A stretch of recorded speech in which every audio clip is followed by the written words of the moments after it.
Nawabpet police station పరిధిలోని బోడిగాడి తోటలో ఆదివారం సగం కాలిన మృతదేహం లభ్యమైంది. సమాచారం అందుకున్న నవాబుపేట సీఐ వేణుగోపాలరెడ్డి ఘటనా స్థలాన్ని పరిశీలించి కేసు నమోదు చేసి దర్యాప్తు ప్రారంభించారు. మృతదేహాన్ని పోస్టుమార్టం కోసం ప్రభుత్వ ఆసుపత్రికి తరలించారు. మృతుడు మహారాష్ట్ర నాగ్పూర్కు చెందిన విక్రాంత్ రవికాంత్ ముస్టంగా గుర్తించారు. కుటుంబ సభ్యులు అతను కనిపించట్లేదని కేసు నమోదు చేసినట్లుగా పోలీసులు తెలిపారు. మానసిక పరిస్థితి సరిగా లేక ఇక్కడికి వచ్చినట్లుగా సమాచారం. ఇక ఇది హత్య లేదా ఆత్మహత్య అన్న దానిపై దర్యాప్తు కొనసాగుతుందని ఏఎస్పీ దీక్ష వెల్లడించారు. సో ఈరోజు నెల్లూరు టౌన్లో నవాబుపేట పోలీస్ స్టేషన్ లిమిట్స్లో డెడ్ బాడీ కోసం మాకు ఇన్ఫర్మేషన్ వచ్చింది ఉదయంలో.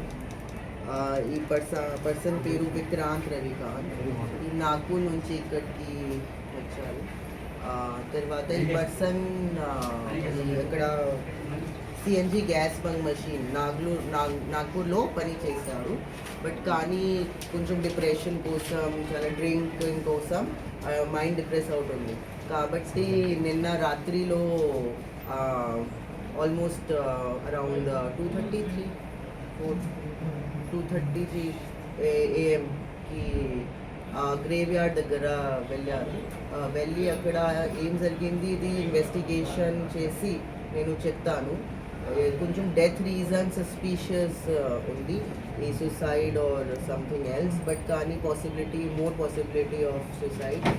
నాగ్పూర్లో ఆల్రెడీ 20 మార్చ్ 2026కి అదృశ్యం కేసు నమోదు అయింది. నాగ్పూర్లో పోలీస్ స్టేషన్లో మిస్సింగ్ కేసు, అదృశ్యం కేసు నమోదు అయింది.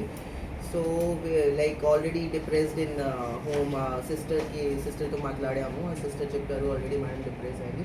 సో కాబట్టి కొంచెం సూసైడ్ సస్పిషన్ ఉంది. ఆ సిడిఆర్ నేను పెట్టాము. ఆ సిడిఆర్ వస్తుంది. తర్వాత సిడిఆర్ అనాలిసిస్ చేసి, సీసీటీవీ అనాలిసిస్ చేసి నేను ఇన్వెస్టిగేషన్ పూర్తి చేస్తాము. ఒకసారి క్లారిటీ వస్తుంది, నేను క్లియర్ కట్గా చెప్తాను. ఆల్రెడీ 2